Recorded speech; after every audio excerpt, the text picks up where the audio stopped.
बहुत गर्म रहता है, 15 मिनट पहले ही फोन करके कहा एसी चला देना, वो गर्म हो जाता है कमरा। एक चीज मैं भूल गया था कि वहां बाथरूम भी गर्म हो जाता है। तिलक लगाने गया तो इतना पसीना आया क्योंकि धूप रहती ऊपर। तो सब पता चल गया है। हिसार में पहले भी आना हुआ है, पिछली बार भी हमारे नेताजी गौर परिवार ने 3 दिन का था ना, भक्त भक्त चरित्र पर चर्चा हुई। फिर उसके बाद हमारे बंसल परिवार के बैठे हैं सब लोग, उनका भाव था तो भागवत की कथा भी इसी सभागृह में हुई थी। तब से ही भाव था कि पुनः कथा का क्रम हो। तो इस बार हमने विषय दिया कि श्री जगन्नाथ महाप्रभु के विषय में चर्चा करेंगे। भैया, श्री जगन्नाथ जी कलयुग में सांचे ठाकुर हैं। वैसे तो सभी सांचे ठाकुर हैं, पर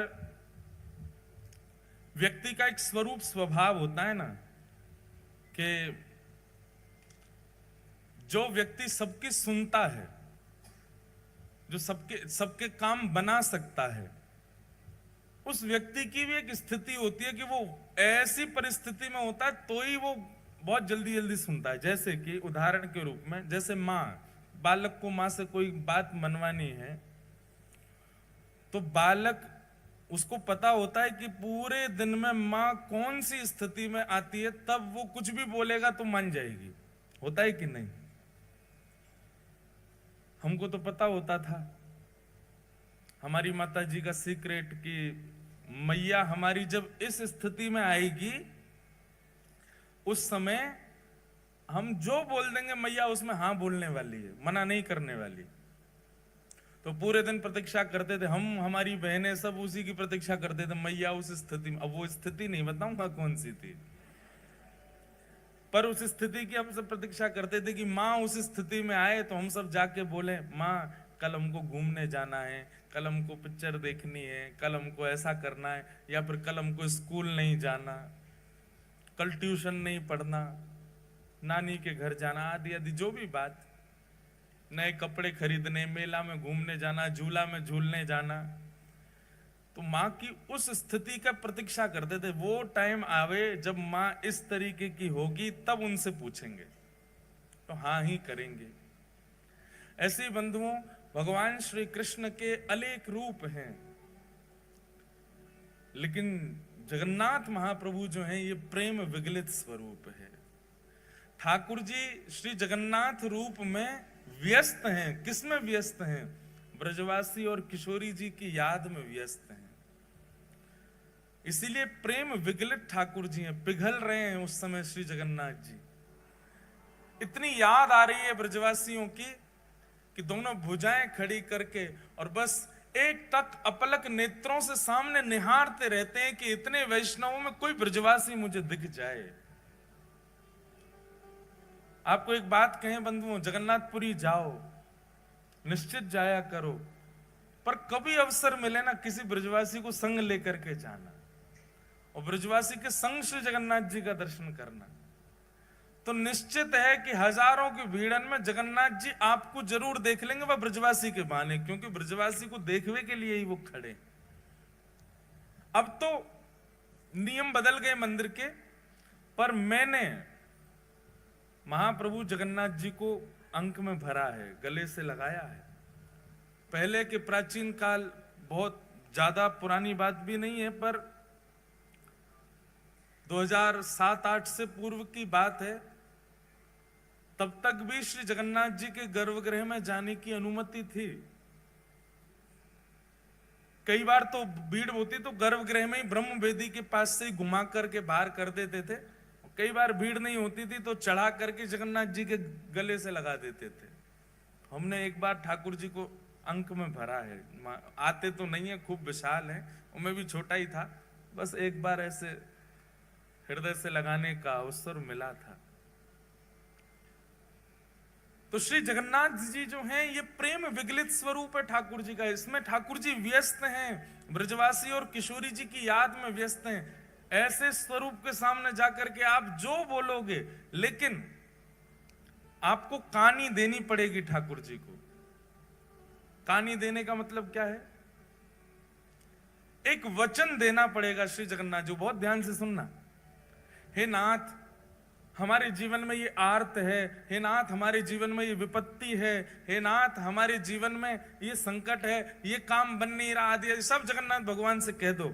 लेकिन इसके बदले जगन्नाथ भगवान को एक लोभ दे दो, एक वचन दे दो। क्या? अगली बार आऊंगा तो एक ब्रजवासी को लेके आऊंगा, आपका काम पक्का ठाकुर जी पूर्ण करेंगे। क्योंकि श्री जगन्नाथ महाप्रभु को ब्रजवासी बहुत प्रिय है। हमारे स्वामी श्री हरदास जी की वाणियों में कहीं ऐसा प्रसंग आता है, एक बार स्वामी जी के कुछ वैष्णव जन वृंदावन से जगन्नाथपुरी जाने के लिए निकले, और उस समय की बात है जब इतने साधन नहीं हुआ करते थे। वृंदावन से वैष्णव निकले हैं जगन्नाथपुरी के लिए, और वृंदावन से वैष्णव जा रहे हैं तो अब जैसे भी साधन, पैदल जाएंगे, बैलगाड़ियों में जाएंगे, समय तो बहुत लगना है पहुंचने में।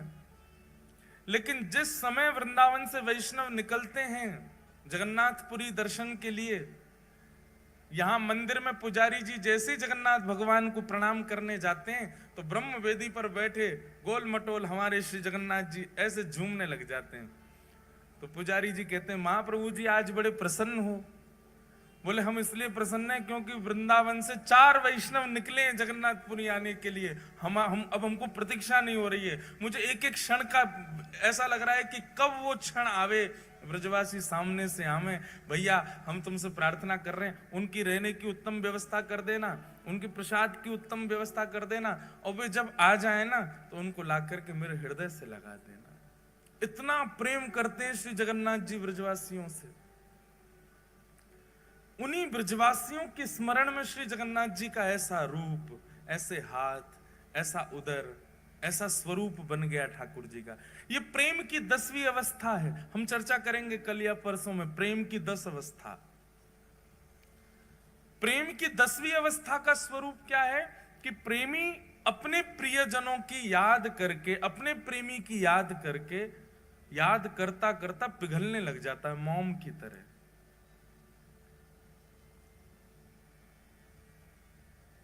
श्री जगन्नाथ महाप्रभु ब्रजवासियों की याद में पिघल गए। किशोरी जी के स्मरण में, ये किशोरी जी के विरह का स्वरूप है श्री जगन्नाथ जी का। हमारे प्यारे गिरधर लाल जी साल में एक बार श्री जगन्नाथ जी का रूप धारण करते हैं रथ यात्रा वाले दिन। और मैंने कई बार कथाओं में बताया भी है कि हमारे प्यारे गिरधर लाल जी जगन्नाथ भगवान का रूप तब तक धारण करते ही नहीं है जब तक उनको कोई विरह का पद ना सुनाओ। किशोरी जी के विरह का कोई भी भाव सुना दें ठाकुर जी को, तुरंत ठाकुर जी जगन्नाथ बन जाते हैं। प्रेम धन स्वरूप है जगन्नाथ, रस धन स्वरूप है जगन्नाथ, आनंद धन स्वरूप है जगन्नाथ, और महाप्रभु स्वरूप है जगन्नाथ।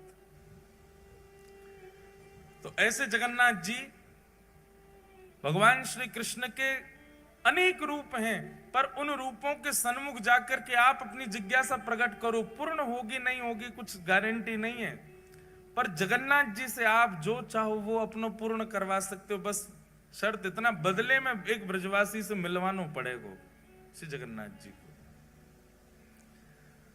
अगली यात्रा जब करो तो जैसे आप अपने मित्रों से पूछते हो, रिश्तेदारों से पूछते हो, पूरी चल रहे हो क्या, सब व्यवस्था कर लेंगे, एक किसी ब्रजवासी को ले जाओ।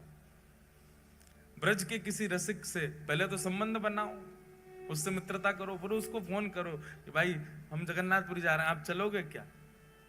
पलकों पे बैठा के ले जाना ब्रजवासी को, चाहे सिर पे चढ़ जाए, लेकिन फिर भी ब्रजवासी को लेकर के जाना, तब दर्शन करना है जगन्नाथ जी का।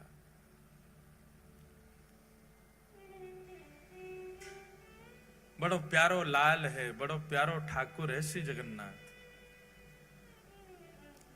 कितनी बात कहूं। मैं तो यही विचार कर रहा हूं, शुरू कहां से करूं, कहां से बताऊं, उनके रूप का वर्णन करूं, उनके स्वभाव का वर्णन करूं, उनके गुण का वर्णन करूं, किस भाव का वर्णन करूं।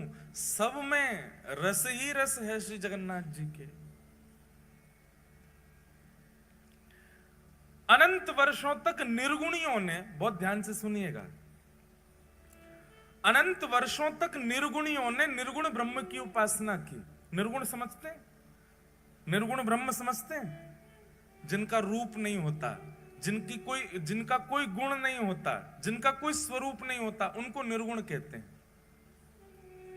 निर्गुण ब्रह्म के उपासक क्या करते हैं? नेत्र बंद करके बस बैठे रहते हैं और एक शून्य का दर्शन करते हैं। उनके ठाकुर का कोई ना तो नेत्र है, ना कान है, ना नाक है, ना मुख है, कुछ भी नहीं है। अनंत वर्षों तक निर्गुणियों ने निर्गुण ब्रह्म की उपासना की। तब निर्गुण ब्रह्म की उपासना करने के फलस्वरूप उनको एक स्वर सुनाई दिया। और वह स्वर क्या था?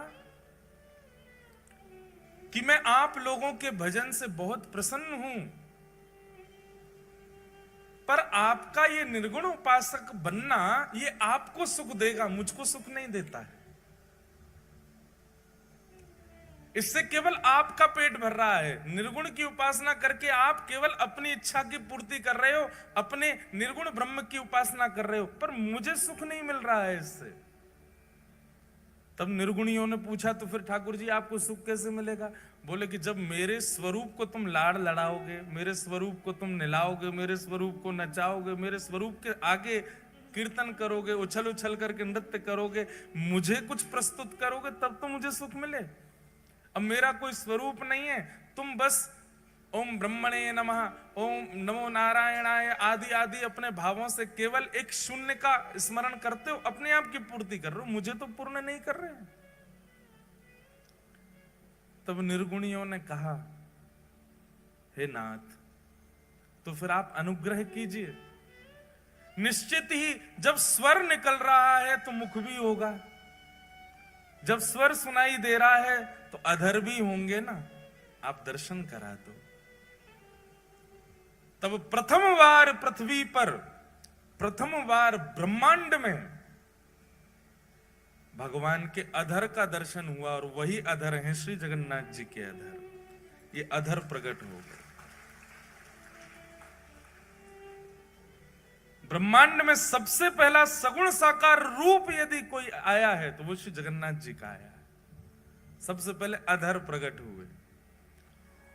अब देखो जगन्नाथ जी का रूप कैसा, पूरा काला है। ब्रह्मांड का स्वरूप कैसा है? निर्गुण उपासक करने उनका भी काला ही दृश्य रहता है। निर्गुण के उपासक जो होते हैं उनको काले श्याम ही श्याम दिखता, उनके नेत्रों में कोई रंग नहीं होता। तब श्याम वर्ण पर ये लाल लाल ओष्ठ अधर दिखाई दिए। जैसे ही अधरों का दर्शन किया निर्गुणियों ने, अधरों की बलैया लेने लगे। आहा, कितने सुंदर अधर, कितने मधुर अधर। तब निर्गुणियों ने प्रार्थना की, बोले अधर दिख गए हैं, स्वर है तो मतलब अधर हैं, तो अधर है तो उसका मतलब नेत्र भी होंगे। तो कृपा करके ठाकुर जी आप अपने नेत्रों का दर्शन कराओ। और तब श्री जगन्नाथ महाप्रभु के विशाल नेत्रों का दर्शन हुआ। जैसे ही नेत्रों का दर्शन हुआ, जगन्नाथ स्वामी नयन पथगामी भवतु में, जैसे ही नेत्रों का दर्शन हुआ सब निर्गुणी दंडवत करने लगे। बोले नाथ, अब हमारी स्थिति ऐसी है कि अधर और नेत्र देख करके ही हम इतने आनंद में भर गए हैं। स्थिति ये हो गई है कि इसके अतिरिक्त अगर आपका कोई और स्वरूप अब हमको इससे ज्यादा दिखाया गया तो प्राण ही निकल जाएंगे, हम तो इन दोनों पे ही न्योछावर हैं। इसलिए जगन्नाथ महाप्रभु के दो ही प्रधान हैं, अधर और नेत्र। नासिका नहीं दिखती है, वो नासिका की आकृति बनी है पर दिखती नहीं है। कर्ण दिखाई नहीं देते, हाथ के पंजे दिखाई नहीं देते, चरण दिखाई नहीं देते। श्री जगन्नाथ महाप्रभु दो ही रूप से विद्यमान हैं, अधर और नेत्र। इसके पीछे भी भाव है। अधर प्रकट हैं, इसका मतलब क्या है? बहुत ध्यान से सुनना। अधर प्रकट हैं, इसका मतलब क्या है? ये बोलवे वाले ठाकुर जी हैं, पर कोई सुनने वाला होना चाहिए। कौन से ठाकुर जी हैं? बोलवे वाले ठाकुर जी हैं, बस कोई सुनने वाला चाहिए। ये सुनवे वाले ठाकुर जी ना, इधर देखो, यहां देखो, सब लोग कथा सुनो। सुनवे वाले ठाकुर जी ना है, ठाकुर जी के कान तो छुप रहे हैं, दिखे ही ना रहे, केवल अधर। देखो वहां देखो, कहीं भी देखो, कहां पे जगन्नाथ जी के अधर ही दिखेंगे, अधर और नेत्र, जहां भी देखो स्वरूप में बोलवे वाले ठाकुर जी हैं। बस कोई भक्त में सामर्थ हो जो इनसे बुलवाए दे। और दूसरी बात, ये देखवे वाले ठाकुर जी हैं, और देखवे वाले भी ऐसे वैसे नहीं है। ऐसा देखवे वारो दूसरो ठाकुर ही ना है पूरे विश्व में। क्यों?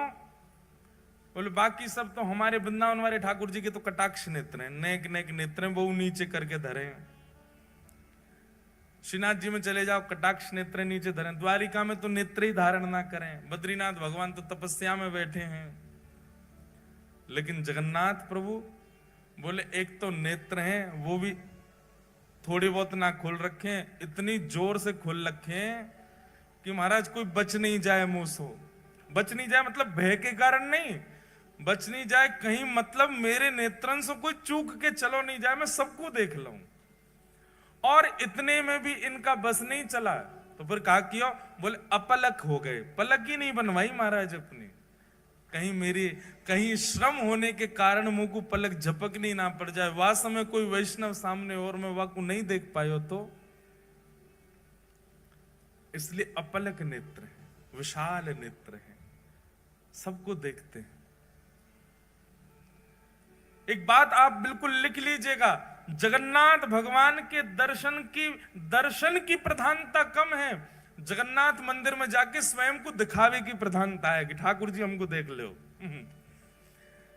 आप लोग मंदिर जाते हैं और उछट उछट करके देख रहे हैं हमको जगन्नाथ जी दिख जाए। जगन्नाथ जी को मत देखो। आप जगन्नाथपुरी जाएंगे तो जगन्नाथपुरी में एक अनुभव, इधर देखो, इधर देखो, जगन्नाथपुरी में एक अनुभव होगा आपको।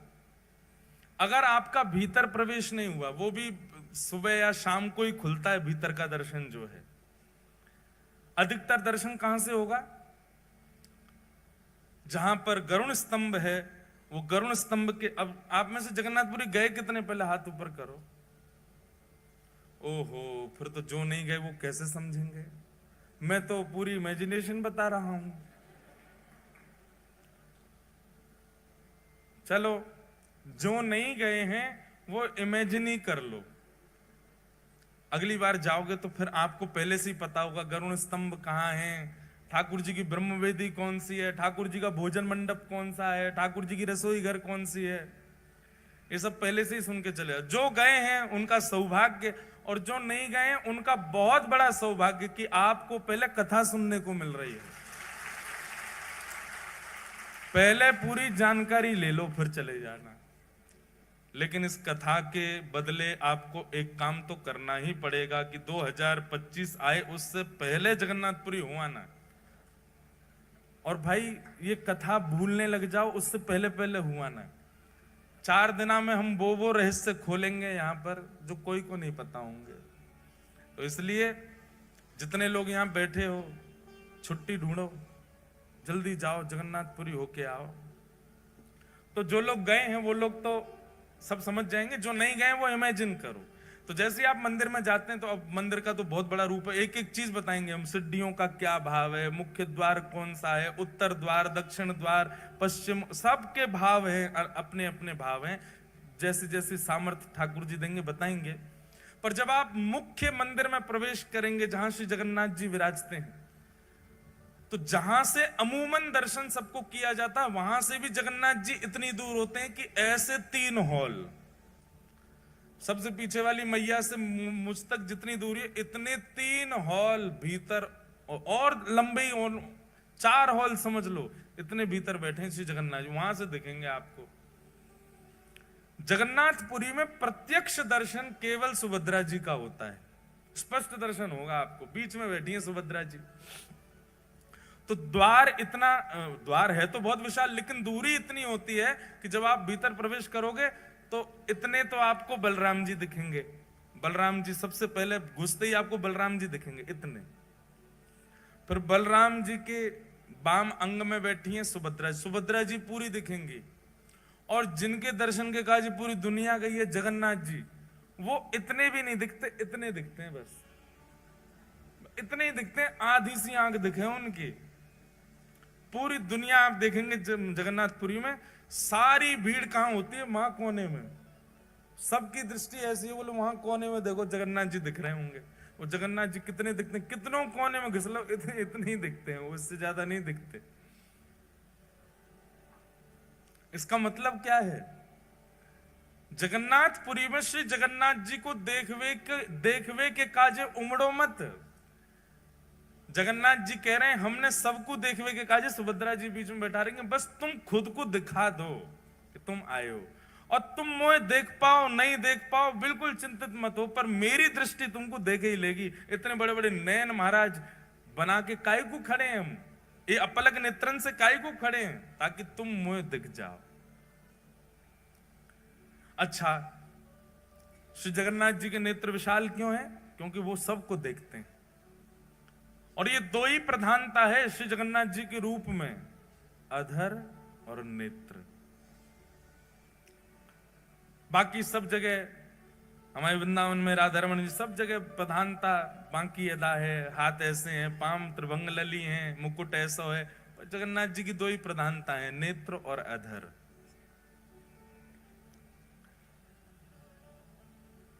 तो देखवे वारे ठाकुर जी, बोलवे वारे ठाकुर जी, कोई बुलवानो जाने बस जगन्नाथ प्रभु से।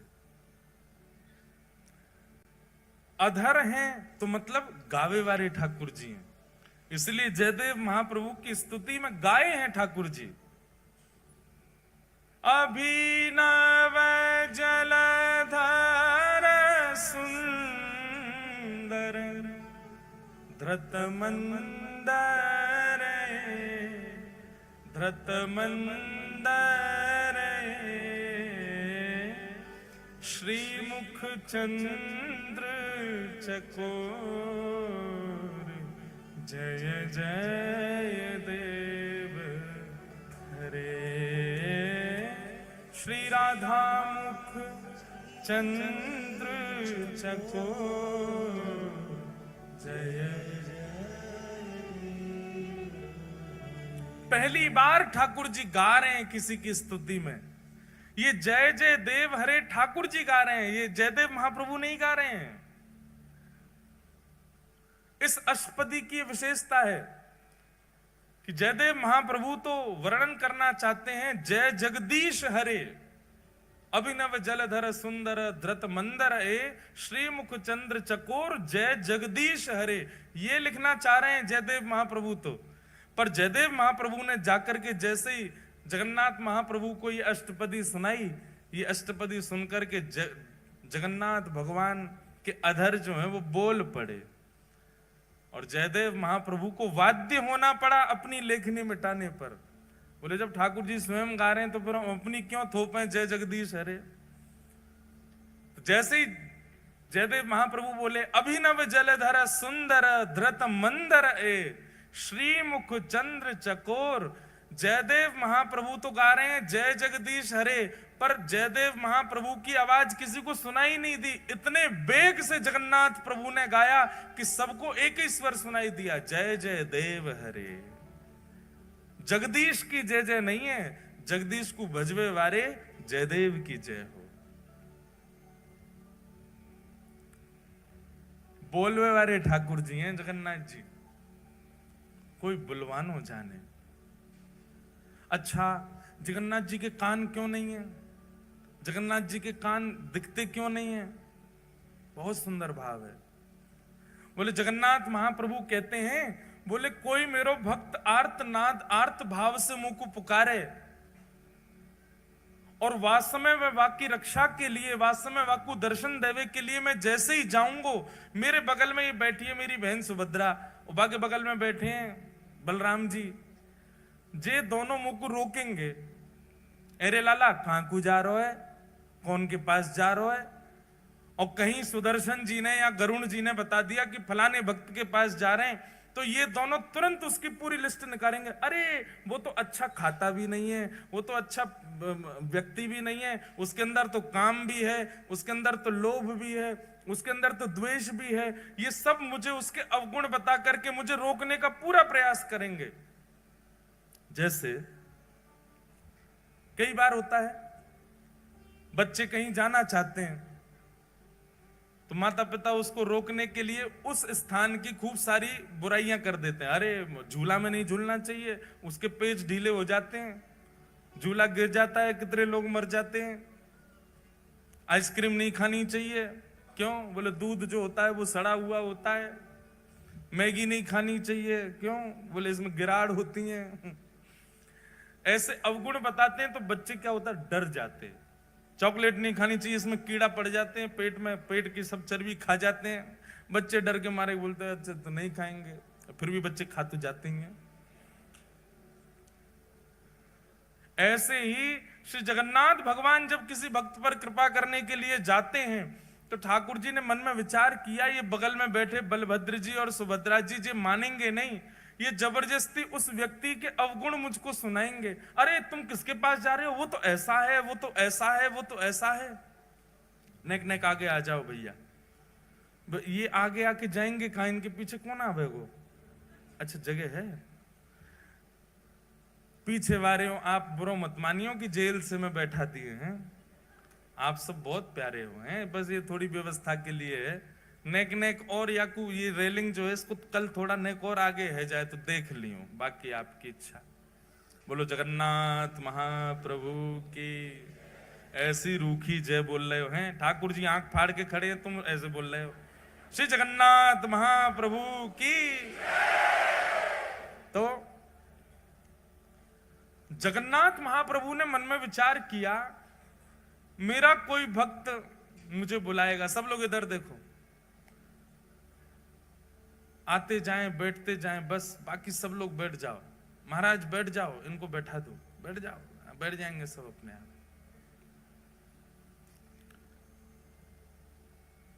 तो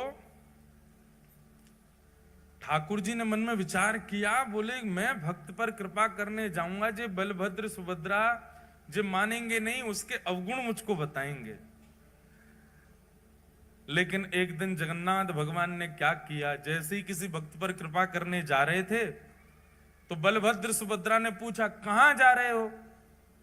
तो उत्तर सुदर्शन जी ने दिया, बोले वहां जा रहे हैं उस भक्त के पास। बोले कौन भक्त? तब गरुण जी बोले वहां जा रहे हैं। महाराज बलराम जी लेके उसके सारे अवगुण बताने लगे। सुभद्रा जी कहने लगी वो तो ऐसा है, वो तो ऐसा है, उसके अंदर तो इतना काम है, वो तो क्रोधी है, वो तो लोभी है, लोभ के चक्कर में आपको याद कर रहा है, वैसे बिल्कुल याद नहीं करता है, आदि आदि सब बात कहने लगे। ठाकुर जी चुपचाप चलते ही जा रहे हैं, रुके ही नहीं रहे। ताऊ दादा बोले अरे लाला सुनना है रहो, इतनी देर तक कह रहा हूं मैं। ठाकुर जी फिर भी नहीं सुने, चलते गए चलते गए चलते गए। और जब उस भक्त के यहाँ पहुंच गए, भक्त के यहाँ पहुंच करके और सीधे उस पर कृपा कर दी, वहां पर कृपा करके अनुग्रह करके वाकु जो भी वाको भाव हो वो पूर्ण कर दियो। जैसे ही ठाकुर जी वहां पर कृपा करके लौटने लगे, बलराम जी खड़े गए, अरे लाला तू सुने ना है, तेरो बड़ो भैया मैं इतनी देर तक कह रहा हूं, तू ऐसे इन पर कृपा मत करे कर, जी बहुत लोभी व्यक्ति है, बहुत ऐसो है। सोई ठाकुर जी ऐसे कपड़ा पहन के रखते हैं, जगन्नाथ जी को कभी देखो मुफलर सा पहन के रखते हैं, यूं एक दिखाते हैं, दिख जाए तो ये हमारे जगन्नाथ जी। देखो जगन्नाथ भगवान कैसे कपड़ा पहने, ऐसे पहन के रखें जैसे कितनी सर्दी लग रही है इनको। सर्दी नहीं लग रही है, जो कान छुपा के बैठे हैं अपने। बलराम जी बोल रहे लाला तू सुने ना है, चलो जाए कहीं भी मुंह उठा के, और हमारी बातन ने ना माने। ठाकुर जी बोले कहा बोल रहे, सुनाई ना दे रही तो? अरे रुको। तब ठाकुर जी ने एक कपड़ा पीछे किया, बोले हाँ इतनी देर तक कहा बोल रहे, मुझको तो कुछ सुनाई ना दियो, मेरे तो कान छुपे रहे ना, मैं सुना ही ना पाऊं। तब सुभद्रा जी बोली कितनो चतुर है लाला, जाने अपने कान जामारे छुपा रखे हैं कि जे कोई भक्त पे कृपा करवे जाए और वास्तव में मैं और आप कहीं वह भक्त के अवगुण बताएंगे तो या कुछ सुनने पड़ेंगे, या हमारे पहले ही कान ढक के बैठने की, ताकि कोई भक्त पर मैं कृपा करवे जाऊं, वाकई अवगुण में कोई बताए तो वो पहले ही समझ जाए भैया मेरे कान छुपे, मैं सुन नहीं रहा हूं, मैं तो जाऊंगो वहां पर कृपा करके आऊंगो। इसलिए जगन्नाथ प्रभु के कान नहीं दिखते। बड़े अद्भुत हैं श्री जगन्नाथ जी, अपने कान छुपा के बैठे हैं। कोई महाप्रभु जी का अत्यंत निकट से दर्शन कर रहा हो, पीछे वाला कह रहा है देखो इसको तो इतने बढ़िया दर्शन हो रहे हैं, ठाकुर जी ये इतना योग्य नहीं है, हम योग्य हैं। ठाकुर जी उस समय भी यही कह रहे हैं, भैया मुझे सुनाई ना दे रही है, मेरे कान बंद हैं। जो मेरे समीप आ गए हो वो मेरो है, जो मेरे दृष्टि के आगे आ गए हो, मैं वाकई कोई अवगुण विचार ना करूं। कैसे कैसे भक्तन पर श्री जगन्नाथ जी ने अनुग्रह किया है। हम व्यासपीठ पर बैठ करके कलम तोड़ करके कह सकते हैं पूरे ब्रह्मांड में सबसे दयालु यदि कोई है तो वो श्री जगन्नाथ जी, बहुत दयालु है। इतनी दया कोई ठाकुर के भीतर नहीं है जितने हमारे श्री जगन्नाथ जी में। आप लोग कहेंगे आप तो व्यास हो, व्यासन को एक ही काम है जाकी कथा करें वही के पक्ष में चले जाएं, ऐसी बात नहीं है। हम चाहे कितनी कथा करें, हम गिरधर लाल जी के उपासक हैं, उनके कान पे पट्टा बांध के आया हूं, कहीं सुन नहीं लें। सुन लें तो कहा है एक ही तो हैं, कोई अलग थोड़े हैं। वही राधा रमण हैं, वही श्रीनाथ जी हैं, वही जगन्नाथ हैं। सबसे बड़े कृपालु ठाकुर यदि पूरे विश्व में यदि कोई है तो श्री जगन्नाथ जी। इतने दया में भरे हैं, इतने अवगुण शून्य दृष्टि है श्री जगन्नाथ जी की। कितना भी बड़ा कोई व्यक्ति कितना भी अभागा क्यों ना आ जाए, ठाकुर जी उसमें भी दोष नहीं देखते। ऐसे महाप्रभु जगन्नाथ। श्रीमद् भागवत जी में जगन्नाथ शब्द का सबसे पहले उच्चारण किसने किया? जगन्नाथ जी कलयुग के नहीं है, जगन्नाथ जी द्वापर के नहीं है, जगन्नाथ जी त्रेता के भी नहीं है, जगन्नाथ जी अनंत है। मैंने वर्णन किया ना कि सगुण साकार रूप में सबसे पहले किसी को दर्शन अगर किसी भाव का हुआ तो जगन्नाथ जी का हुआ। सगुण रूप के ही हम सब उपासक हैं, हम सब के अलग अलग रूप के ठाकुर हैं, पर इन सगुण रूपों में सबसे पहले दिखने वाले जो ठाकुर जी सगुण रूप से जो दिखे हैं साधकों को भक्तों को, वो श्री जगन्नाथ जी। आज के नहीं है ठाकुर जी, अनंत काल से हैं। बस इंद्रद्युम्न पर कृपा करने के लिए और कलयुग के वैष्णवों पर अनंत कृपा करने के लिए वही जगन्नाथ भगवान एक रूप में प्रकट हो गए। ठाकुर जी तो अनंत हैं श्री जगन्नाथ जी। तो मैं निवेदन कर रहा था, भागवत जी में सबसे पहले जगन्नाथ शब्द का उच्चारण किसने किया? श्रीमद् भागवत जी में सबसे पहले जगन्नाथ शब्द का उच्चारण किया है परीक्षित की माता जी ने। क्या नाम है उनका? उत्तरा। उत्तरा ने सबसे पहले भागवत जी में जगन्नाथ नाम का उच्चारण किया है। कब किया? आप लोगों ने भागवत जी कथा सुनी होगी, तो भागवत जी में जब उत्तरा के गर्भस्थ शिशु को मारने के लिए अश्वत्थामा ने बाण छोड़ दिया, उस समय उत्तरा दौड़ी दौड़ी जाती है, भगवान रथ में बैठकर के द्वारिका को प्रस्थान कर रहे हैं। उस समय उत्तरा गाती है, पाहि पाहि महायोगिन देव देव जगतपते नान्यम तद्भयं पश्ये यत्र मृत्यु परस्परम नान्यम तद्भयं पश्ये यत्र मृत्यु परस्परम। जगन्नाथ जी को सबसे पहले पुकारा है श्रीमद् भागवत जी में उत्तरा ने। नाथ शब्द का अर्थ क्या होता है? नाथ किसको कहते हैं? रक्षक को नाथ कहा जाता है। किसको कहते हैं? रक्षक को।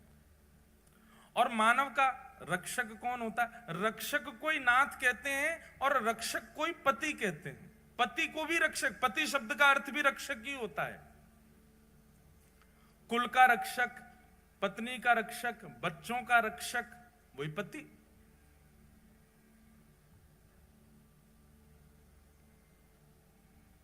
जगन्नाथ और जगतपति शब्द में कोई अंतर नहीं है, एक ही है दोनों। नाथ और पति एक ही बात होती है। भागवत जी में सबसे पहले उत्तरा कहती है, भगवान को सबसे पहला नाम क्या दिया? महायोगिन। बहुत ध्यान से सुनो सब लोग, इधर देखो, क्या कहा? महायोगिन। कौन है? पाहि पाहि महायोगिन। महायोगिन का मतलब क्या है? बोले योगी नहीं है ये महायोगी है। बोले योगी किसको कहते हैं?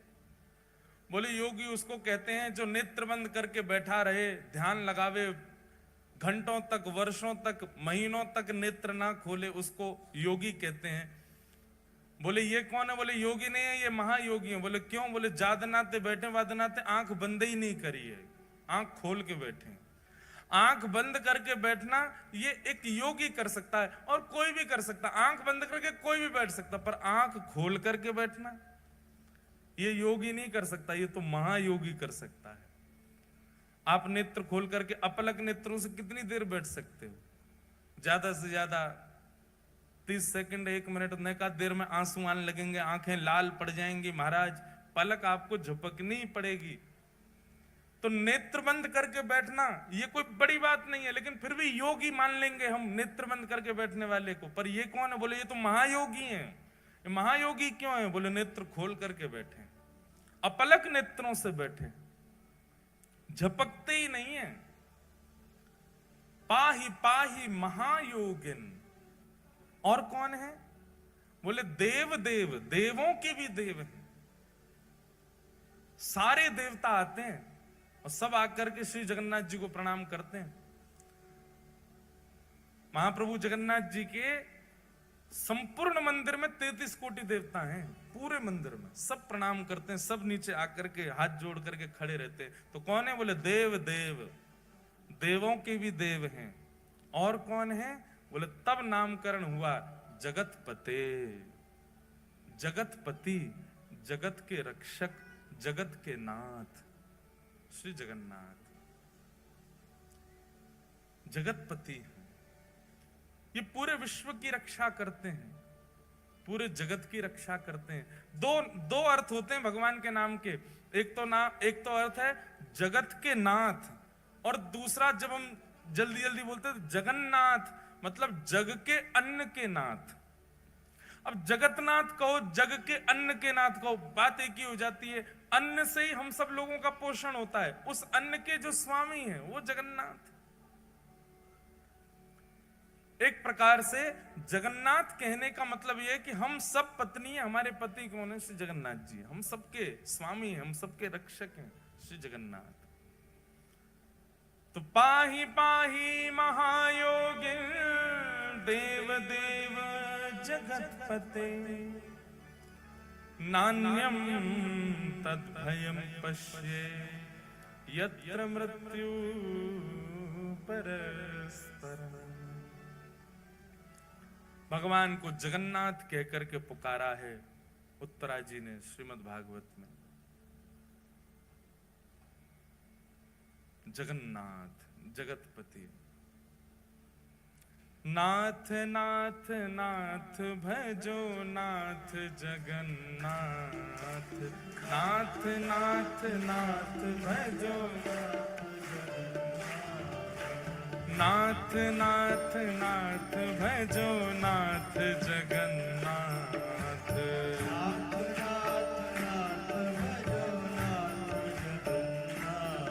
हे नाथ नाथ नाथ भजो नाथ जगन्नाथ।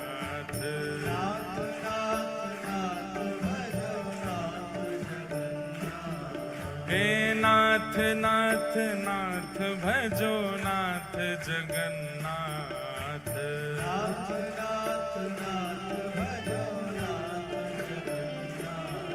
हे लीलाचल धाम बसे नाथ जगन्नाथ,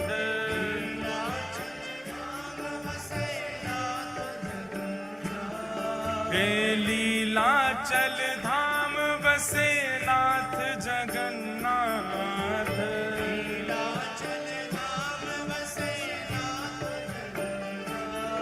हे लीलाचल धाम बसे नाथ जगन्नाथ,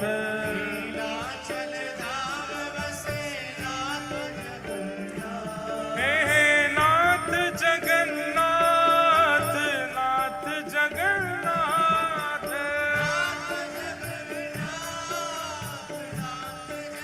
गाओ भाव से नाथ जगन्नाथ, नाथ जगन्नाथ,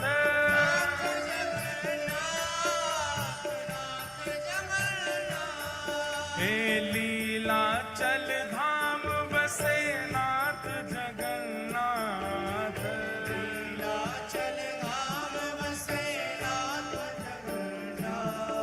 हे बलभद्र और सुभद्रा सहित नाथ जगन्नाथ,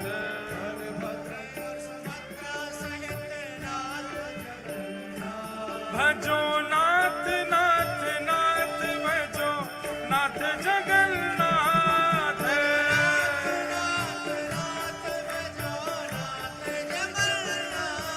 हे नाथ नाथ नाथ भजो नाथ जगन्नाथ,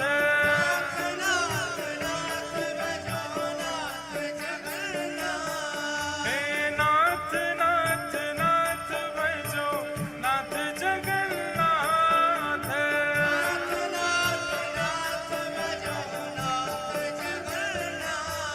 हे मेरो तो स्वामी एक नाथ जगन्नाथ,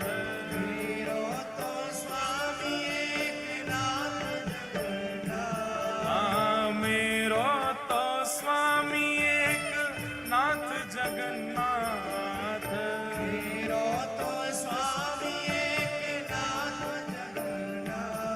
हे वैष्णवन सो प्रीत करे नाथ जगन्नाथ,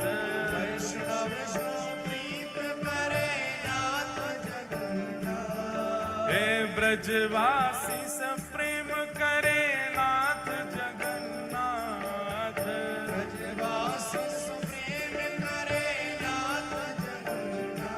हे महाप्रसाद दान करे नाथ जगन्नाथ, महाप्रसाद हे महाप्रसाद दान करे नाथ जगन्नाथ,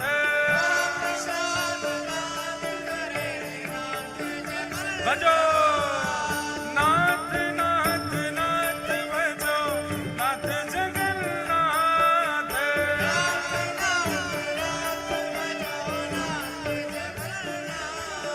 मैं बार बार एक ही बात कहूंगा, विचारो जगन्नाथ भगवान इतने बड़े नेत्र खोल के बैठो है, महायोगी बन के बैठो है, और हम पे भाव में उन्माद में आके कीर्तन भी नहीं है रो उनके लिए। अरे भुजा उठाओ और पूरे बेग के साथ गाओ नाथ नाथ नाथ भजो नाथ जगन्नाथ,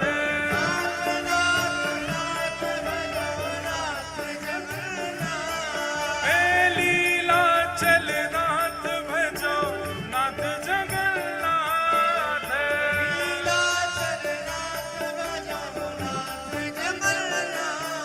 हे वैष्णवन सो प्रीत करे नाथ जगन्नाथ, जय हो।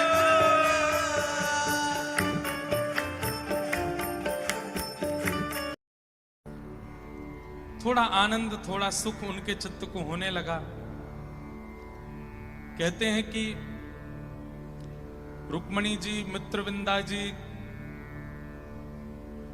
जामवती, सत्यभामा सब आती हैं बाईसा के पास।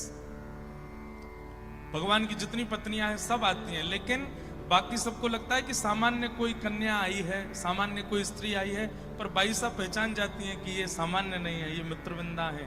ये सब ठाकुर जी की पत्नियां मिलने आती हैं। वसुदेव जी आते हैं, देवकी मैया आती हैं, रोहिणी मैया आती हैं, सब मिलने आते हैं बाई साहब से। कहते हैं एक बार महादेव भी आए और महादेव ने आकर के बाई साहब को फिर कुछ भाव सुनाए, उससे बाई साहब अति प्रसन्न हुए। इस प्रकार बाई साहब का जीवन चल रहा था, लेकिन तभी ठाकुर जी सब कुछ बिल्कुल व्यवस्थित रहने देते नहीं है।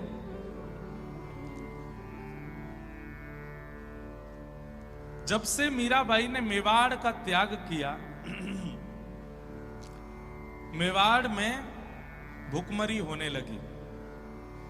वैष्णव अपराध केवल मानवों को नहीं लगता है, ध्यान से सुनिए सब लोग, इधर देखिए। वैष्णव अपराध केवल मानवों को नहीं लगता है, वैष्णव अपराध कभी कभी भूमि, नगर, क्षेत्र, देश को भी लगता है।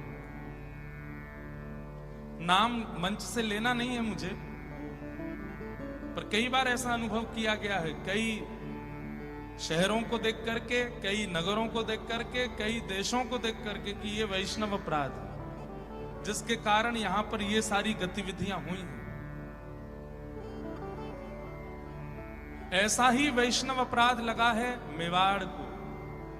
जिस मेवाड़ का नाम सुनकर के राज घराना एवं बड़े बड़े योद्धा भी कांप उठते थे मेवाड़ का नाम सुनकर के, आज उस मेवाड़ की स्थिति कैसी है कि वहां स्वयं के पास अन्न नहीं है, दूसरों से मांगना पड़ता है। और ये अपराध लगा है मेवाड़ को मीराबाई का तिरस्कार करने पर। कितनी पीड़ा दी है राणा ने, विष पिलाया, सर्प से डसवाया, सिम भेज दिया, और कई तो हमने मंच से बताए नहीं है, कई और भी क्रियाएं की। मन चले व्यक्तियों को भेज दिया, जाओ अर्धरात्रि में मीराबाई के कक्ष में जाकर के दुर्व्यवहार करो उनके साथ। ऐसा तक भी भाव रखा है राणा ने। भरी सभा में मीराबाई कीर्तन कर रही हैं और वहीं सभा में कोई व्यक्ति दुष्प्रचार कर रहा है मीराबाई का। ऐसी षड्यंत्र किए मीराबाई के प्रति। ये सब वैष्णव अपराध है। अरे यहां मन में किसी वैष्णव के बारे में गलत सोचने ना अपराध माना जाता है, यहां तो मीराबाई के साथ किया गया है। और इन सब अपराधों का भुगतान पूरा मेवाड़ कर रहा है। वर्षों बीत गए हैं, मेवाड़ में वर्षा नहीं हुई है, खेती बाड़ी हो नहीं पाती है, सूखा पड़ गया है, लोग पलायन कर रहे हैं, दूसरे राजाओं से आश्रय मांग रहे हैं। राणा संभाल नहीं पा रहा अपने नगर को। तब एक बहुत बड़े ज्योतिषाचार्य को बुलाया, एक बहुत बड़े संत को बुलाया और उनसे पूछा, महाराज कई बार बड़े बड़े घर के लोग संतों को तब बुलाते हैं जब खूब सारे अपराध हो जाते हैं उनसे, और अपराधों के बदले उनके साथ जब होने लग जाते हैं, गलत होने लगता है, हर प्रकार की स्थिति करके देख ली, किसी से भी फायदा नहीं मिला, तो फिर संतों से बोलते हैं क्यों हो रहा है महाराज जी बताइए।